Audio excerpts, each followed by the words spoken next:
Come on, Snake.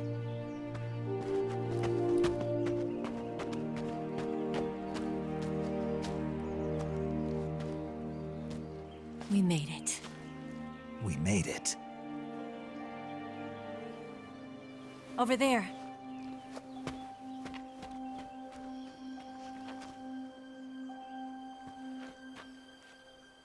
It's the boss, isn't it? I'll go get the wig ready to take off. Right. I'll leave you two alone. But come back in one piece, okay?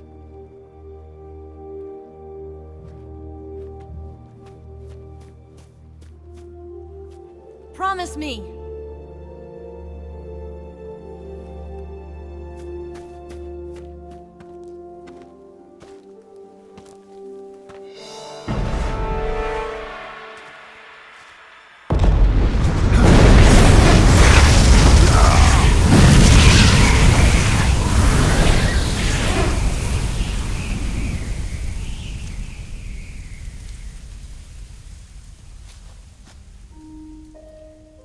Life's end. Isn't it beautiful? It's almost tragic. When life ends, it gives off a final lingering aroma. Light is but a farewell gift from the darkness to those on their way to die. I've been waiting, Snake, for a long time. Waiting for your birth, your growth, and the finality of today. Boss. Why are you doing this? Why? To make the world one again. The world used to be whole. But with the end of the Second World War, the philosophers began to fight amongst themselves, and the world was torn apart. The Cobras, my comrades who trained and fought alongside me, were torn apart as well. The foibles of politics and the march of time can turn friends into enemies just as easily as the wind changes. Ridiculous, isn't it? Yesterday's ally becomes today's opposition, and this Cold War... Think back. When I was leading the Cobras, America and Russia were fighting together. Now, consider whether America and Russia will still be enemies in the 21st century. Somehow I doubt it. Enemies change along with the times, the flow of the ages, and we soldiers are forced to play along. I didn't raise you and shape you into the man you are today just so we could face each other in battle. A soldier's skills aren't meant to be used to hurt friends. So then what is an enemy? Is there such a thing as an absolute timeless enemy? There is no such thing, and never has been. And the reason is that our enemies are human beings like us. They can only be our enemies in relative terms. The world must be made whole again. The philosophers must be reunited. I will devote my skills to that purpose. And with the Colonel's money, I will achieve that end. Just as I once created the Cobras. They are my family. I may no longer be able to bear children, but I still have a family.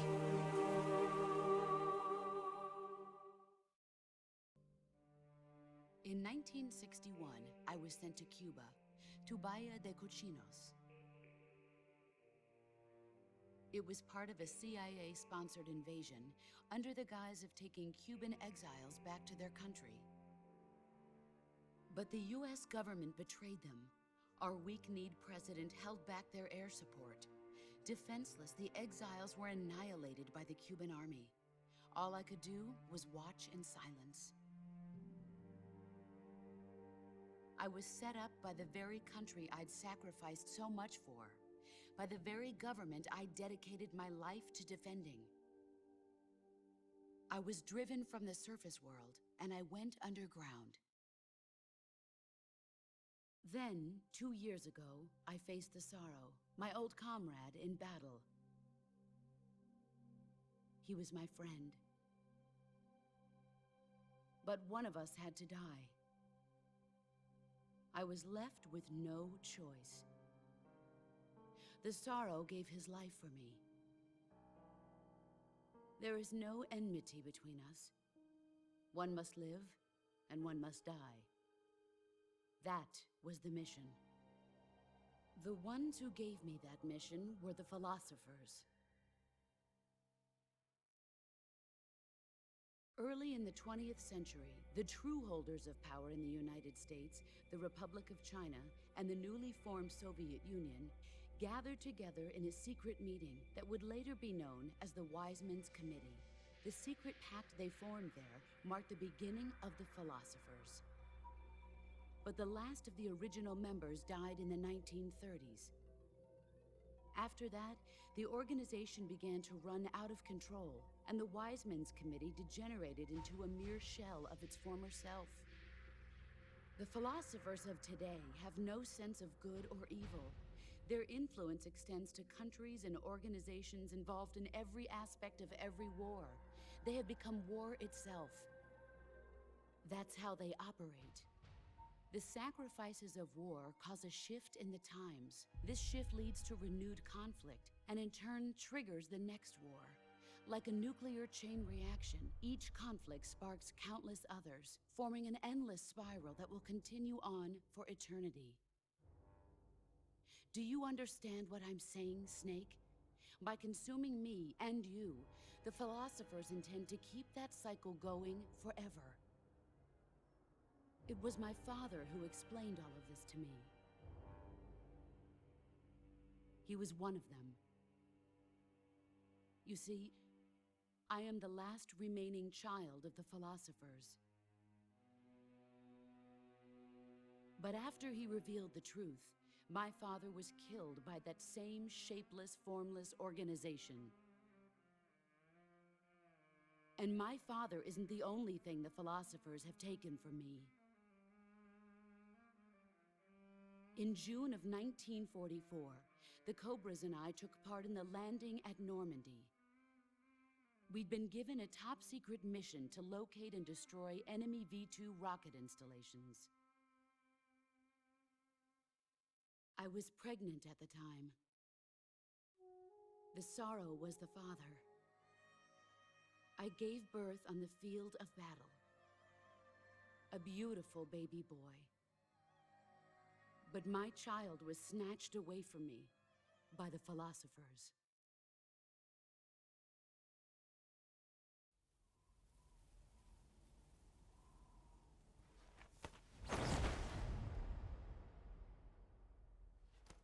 Look at this scar. This is proof that I was once a mother. I gave up my body and my child for my country. There is nothing left inside me now.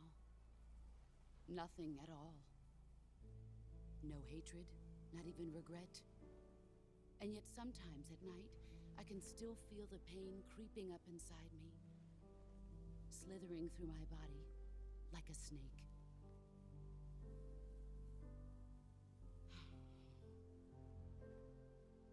I've never talked this much about myself before. Thanks. Thanks for listening to me.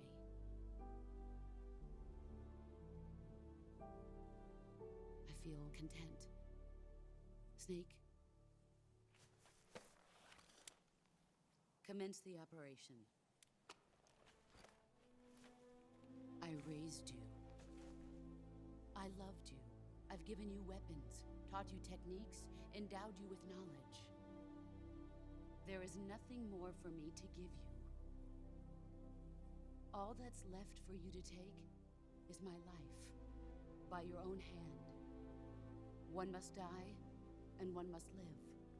No victory, no defeat. The survivor will carry on the fight. It is our destiny. The one who survives will inherit the title of boss. And the one who inherits the title of boss will face an existence of endless battle. I'll give you 10 minutes. In 10 minutes, MiGs will come and bomb the hell out of this place. If you can beat me in less than 10 minutes, you'll be able to escape in time. Let's make this the greatest 10 minutes of our lives, Jack. Boss.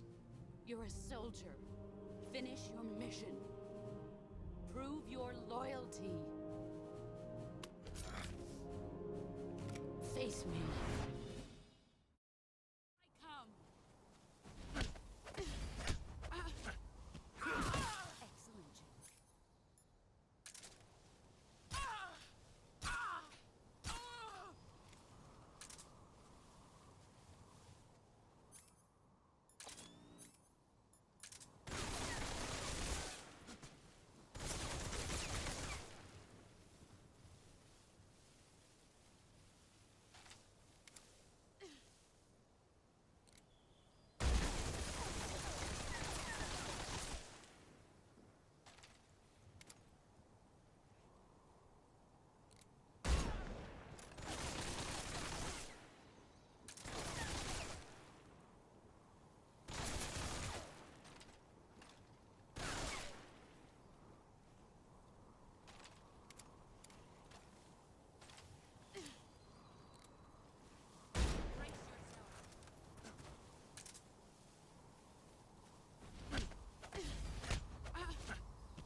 Keep it safe.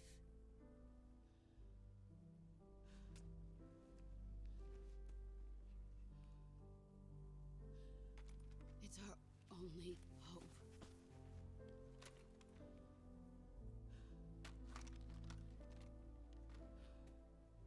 A patriot? Why are you giving me this? Jack. Or should I say, Snake. You're a wonderful man. Kill me. Kill me now. Do it.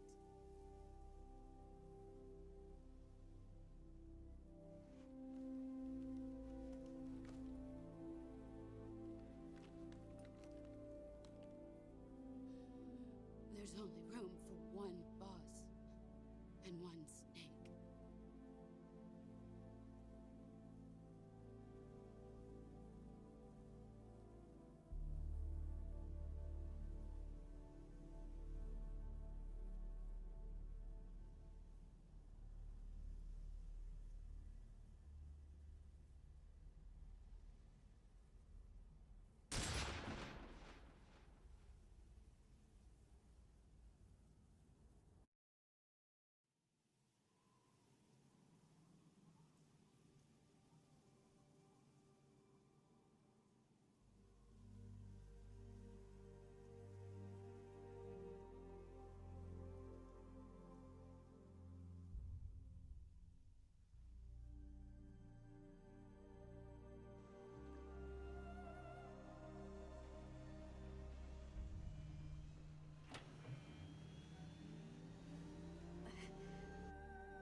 Ready to go, Snake?